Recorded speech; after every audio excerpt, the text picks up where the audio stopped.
Welcome to कृदा study point और class 11th की video number 5 पर आज बात करेंगे हम। मैंने अभी तक आपको 4 वीडियो इशू की हैं और आपने आई होप वो अच्छे से देख ली होंगी।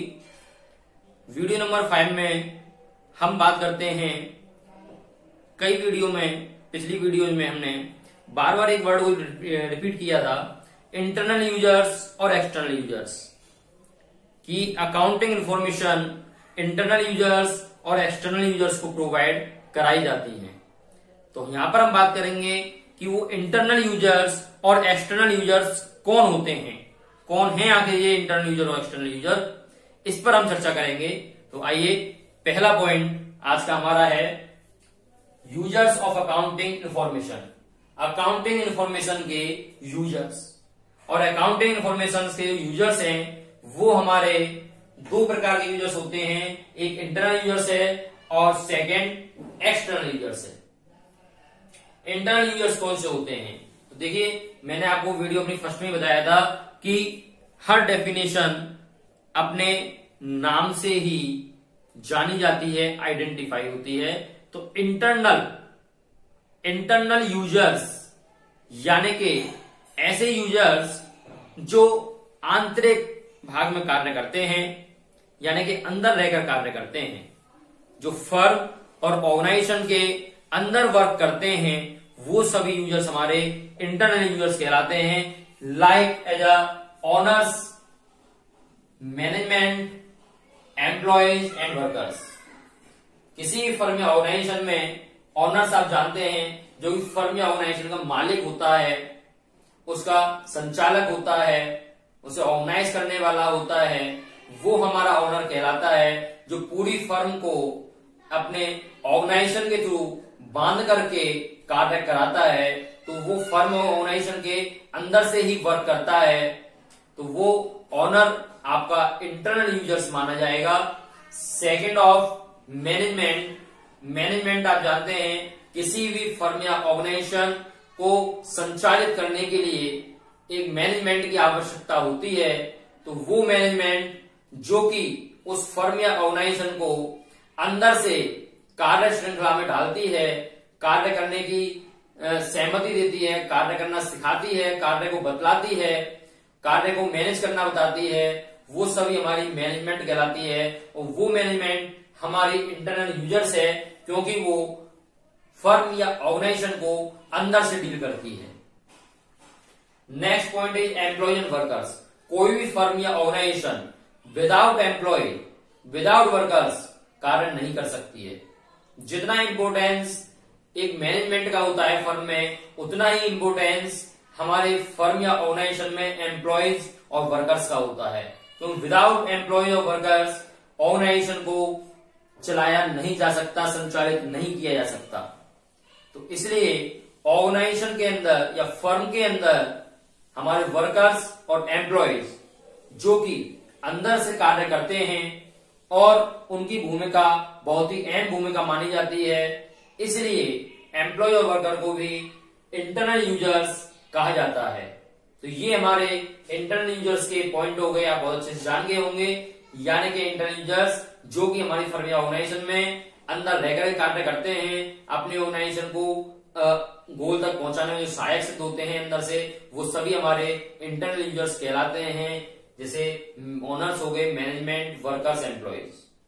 ओके, अब हम बात करते हैं एक्सटर्नल यूजर्स पर। कौन होते हैं एक्सटर्नल यूजर्स? तो देखिए, एक्सटर्नल यानी कि बाहर से सहायता करने वाले, एक्सटर्नल यूजर्स यानी कि बाहरी यूजर्स। तो एक्सटर्नल यूजर्स कौन से हैं हमारे, तो इस पर हम चर्चा करेंगे। एक्सटर्नल यूजर्स वो यूजर्स होते हैं जो कि बाहर से फर्म या ऑर्गेनाइजेशन को चलाने में सहायक सिद्ध होते हैं, हमारी फर्म या ऑर्गेनाइजेशन को एक गति प्रदान करते हैं, वो हमारे एक्सटर्नल यूजर्स कहलाते हैं। वो कौन से हैं? तो देखिए, नंबर 1 आता है आपका बैंक्स एंड फाइनेंशियल इंस्टीट्यूशंस। आप जानते हैं, कोई भी फर्म या organisation without bank, without financial institutions work नहीं कर सकती है।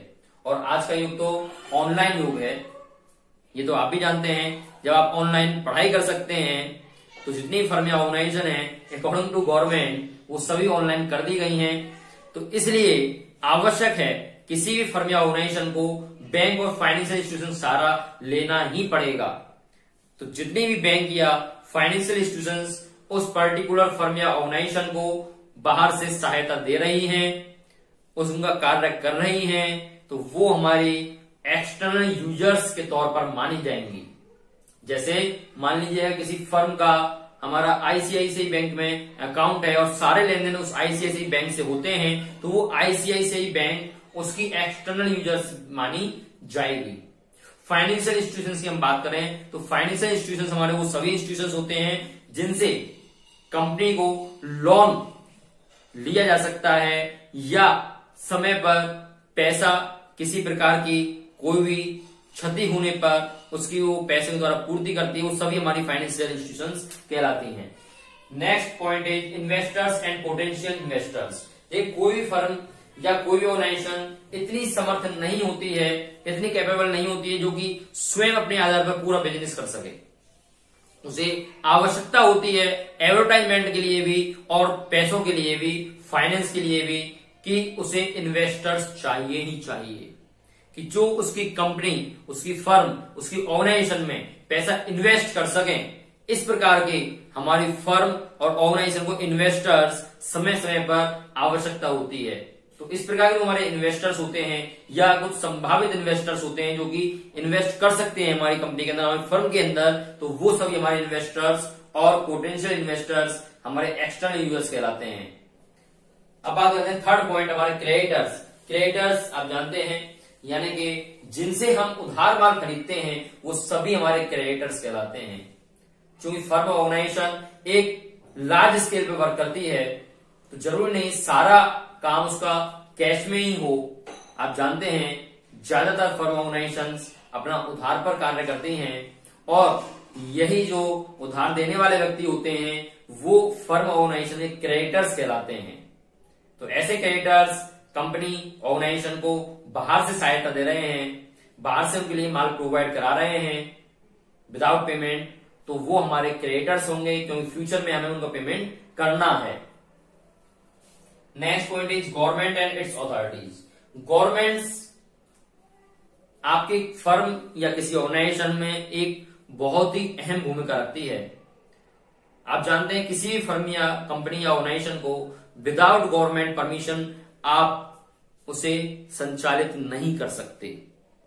तो गवर्नमेंट और जो भी आपकी स्टेट की अथॉरिटीज हैं उनके अकॉर्डिंग वर्क करना कंपनी, फर्म या ऑर्गेनाइजेशन की एक मजबूरी भी है और उसकी ड्यूटी भी है। It's a liabilities of every firm.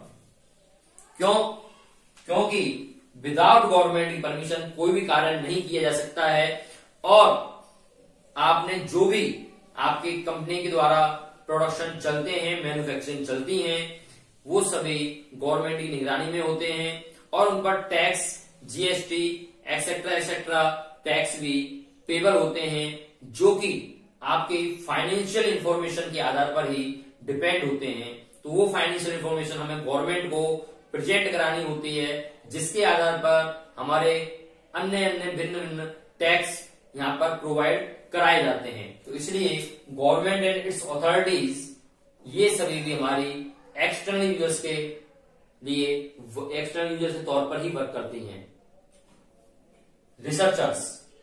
Researchers यानी कि जो आपकी फर्म पर, जो आपकी फाइनेंशियल इंफॉर्मेशन पर रिसर्च कर रहे हैं वो सभी हमारे रिसर्चर्स कहलाते हैं। यानी हम कह सकते हैं जो भी फर्म हमारे ऑर्गेनाइजेशन में कहीं से भी अगर टच में है, कहीं से भी अगर थोड़ा सा भी जुड़ा हुआ है तो वो हमारा यूजर्स है। अब हमें केवल आइडेंटिफाई करना है कि वो इंटरनल है या एक्सटर्नल है। तो आपके जो रिसर्चर्स हुए वो कौन से हुए? External users. Next is consumers. Consumers is the most important part of every firm and organizations because consumers as a god, ये आप जानते हैं। जैसे कंज्यूमर्स यानी के उपभोक्ता यानी ग्राहक, जब तक कंज्यूमर नहीं होगा, ग्राहक नहीं होगा, आपकी फर्म, आपकी कंपनी माल सेल किसको करेगी, किसको अपने प्रोडक्ट को बेचने जाएगी। तो इसलिए कंज्यूमर का होना अति आवश्यक है और ग्राहक को तो भगवान हमारे यहां माना ही जाता है। तो इसलिए कंज्यूमर्स मोस्ट इंपोर्टेंट पार्ट होता है किसी भी फर्म के लिए। कंज्यूमर्स चूंकि बाहर से माल को परचेजिंग और सेलिंग करते हैं, तो वो सभी आपके कौन से हो गए, एक्सटर्नल यूजर्स हो गए। Next is public. जो पब्लिक आपकी फर्म, आपके ऑर्गेनाइजेशन से जुड़ी हुई है, आपकी फर्म ऑर्गेनाइजेशन में इंटरेस्ट लेती है, वो सभी पब्लिक भी आपकी एक्सटर्नल यूजर्स हो गई, क्योंकि वो बाहर से सहायक सिद्ध हो सकती है फर्म के लिए। तो ये हमारे इंटरनल यूजर्स और एक्सटर्नल यूजर्स हो गए। आपकी समझ में आ गया होगा, क्योंकि इतना डीपली टॉपिक नहीं है, ना ही इतना हार्ड टॉपिक है, बहुत इजी है इंटरनल यूजर्स और एक्सटर्नल यूजर्स। अब हम बात करते हैं नेक्स्ट टॉपिक पर, जो हमारा आता है अकाउंटिंग एंड आर्ट और साइंस। यानी कि देखिए बहुत सुंदर, बहुत ही अच्छा टॉपिक है ये। अकाउंटिंग कला है या विज्ञान है, ये आपको यहां बताना है कि अकाउंटिंग क्या है, आर्ट और साइंस। तो देखिए यहां पर देखते हैं हम क्या है आखिर accounting. So accounting is an art as well as science. Accounting is an art as well as science, यानी कि अकाउंटिंग आर्ट है और साइंस भी है। कैसे है? Because art is the technique which helps is to achieve our desired objectives. यानी कि जो ऑब्जेक्टिव्स हमने अपने मन में धारण किए हैं, जो हमारे डिजायर्ड हैं, जो हमारी इच्छाएं हैं, इस प्रकार के हमारे उद्देश्य हैं, उन सभी को ये अचीव करने में कुछ टेक्निक का प्रयोग करती है, वही हमारी आर्ट कहलाती है। आर्ट क्या है? जिससे हम अपने किसी भी डिजायर्ड ऑब्जेक्टिव को टेक्निक्स के थ्रू अचीव कर सकें, वही आर्ट कहलाती है। आर्ट में टेक्निक की आवश्यकता होती है और अकाउंटिंग में भी टेक्निक की ही आवश्यकता होती है। देखिए, इसलिए हम कह सकते हैं कि अकाउंटिंग आर्ट है। कैसे है? तो आपने पढ़ा भी है डेफिनेशन में अकाउंटिंग की में, accounting is an art of recording, classifying and summarising financial transactions. यानी कि अकाउंटिंग फाइनेंशियल ट्रांजेक्शंस को लिखने की एक कला है, उसे रिकॉर्ड करने की कला है, उसको क्लासिफाई करने की कला है, उसे समराइज करने की कला है। इसलिए हम कह सकते हैं कि अकाउंटिंग क्या है? एक आर्ट है। अब ये साइंस कैसे है, तो उसको भी देखते हैं हम। Any organised knowledge based on certain basic principles is a science. कोई भी आपकी ऑर्गेनाइज्ड नॉलेज है जो कि प्रिंसिपल्स पर ही डिपेंड होती है। कोई भी ऑर्गेनाइज्ड नॉलेज है वो किस पर डिपेंड होती है? प्रिंसिपल्स पर डिपेंड होती है। तो आवश्यक है किसी के लिए भी, अगर वो ऑर्गेनाइज्ड नॉलेज है तो उसके लिए प्रिंसिपल्स होने चाहिए। और अकाउंटिंग भी हमारी विदाउट प्रिंसिपल वर्क नहीं करती है। इसलिए हम अकाउंटिंग को साइंस का भी रूप दे सकते हैं। देखिए, accounting is also a science as it is an organised knowledge based on certain basic principles, क्योंकि ये हमारे कुछ प्रिंसिपल्स पर आधारित होती है। अकाउंटिंग हमारे कुछ प्रिंसिपल्स पर आधारित होती है, इसलिए अकाउंटिंग क्या है? एक साइंस के रूप में भी कार्य करती है। तो इसलिए हम कह सकते हैं accounting is an art as well as science, यानी अकाउंटिंग आर्ट भी है और साइंस भी है। आर्ट क्यों है? क्योंकि वो टेक्निक के द्वारा कार्य करती है, इसलिए आर्ट है। और साइंस क्यों है? क्योंकि वो प्रिंसिपल्स के बेस्ड कार्य करती है, इसलिए वो साइंस है। तो इसलिए हम कह सकते हैं अकाउंटिंग इज एन आर्ट और as well as science. Clear? अब हम चलते हैं अपने next and last topic of this chapter, system of accounting. Accounting के सिस्टम। तो देखिए, अकाउंटिंग सिस्टम क्या है? The system of recording transactions are, यानी कि अकाउंटिंग को रिकॉर्ड करने के जो सिस्टम है वो यहां पर दो सिस्टम हमको दिए गए हैं according to accounting. Number 1 double entry system, number 2 single entry system. तो बात करते हैं पहले डबल एंट्री सिस्टम पर। देखिए कोई भी अकाउंटिंग सिस्टम है उसको रिकॉर्ड करने के दो ही सिस्टम होते हैं। नंबर 1 आपका डबल एंट्री है और नंबर 2 आपका सिंगल एंट्री सिस्टम है। डबल एंट्री सिस्टम क्या होता है? तो देखिए कोई भी ट्रांजैक्शन है, कोई भी किसी भी प्रकार की ट्रांजैक्शन है XYZ, ये आप जानते हैं बहुत अच्छे से, कोई भी कार्य हिंदुस्तान में, दुनिया में, वर्ल्ड में दो व्यक्तियों के बिना नहीं हो सकता। दो व्यक्ति हमें किसी भी ट्रांजैक्शन में, किसी भी इवेंट्स में चाहिए ही चाहिए, तभी वो ट्रांजैक्शन मानी जाएगी। कैसे? ट्रांजैक्शन किसे कहते हैं हम? लेन देन को। और लेन देन क्या सिंगल व्यक्ति कर सकता है क्या? नो, नहीं कर सकता। लेन देन के लिए, ट्रांजैक्शंस के लिए दो व्यक्तियों कम से कम आवश्यकता होती ही होती है। दो पक्ष आपके पास होने ही होने चाहिए। तो जो डबल एंट्री सिस्टम है वो हमारा ड्यूल एस्पेक्ट अकाउंटिंग पे वर्क करती है। किस पर? ड्यूल एस्पेक्ट अकाउंटिंग पर। यानी कि वो कहती है कि प्रत्येक ट्रांजैक्शंस के टू साइड होते हैं, one debit and second credit. यानी कि पहली डेबिट साइड और दूसरी क्रेडिट साइड। यानी कि प्रत्येक ट्रांजैक्शंस को हम दोनों साइडों में शो करा सकते हैं। जैसे मान लीजिए मैंने परचेज गुड्स फ्रॉम रवि, मैंने रवि से माल खरीदा, मैंने रवि से माल खरीदा। तो ध्यान दें यहां पर भी दो व्यक्तियों में लेन देन हो रहा है, एक तो रवि हो गया और एक मैं स्वयं हो गया। तो यहां पर वो कहता है कि प्रत्येक ट्रांजैक्शंस को हम टू पार्ट्स में ही डिवाइड करेंगे।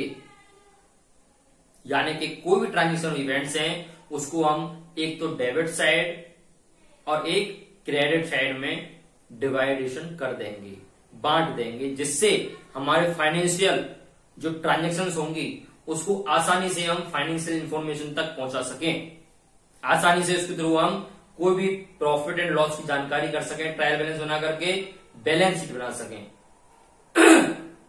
तो इसलिए वो कहता है कि double entry system is the best accounting system.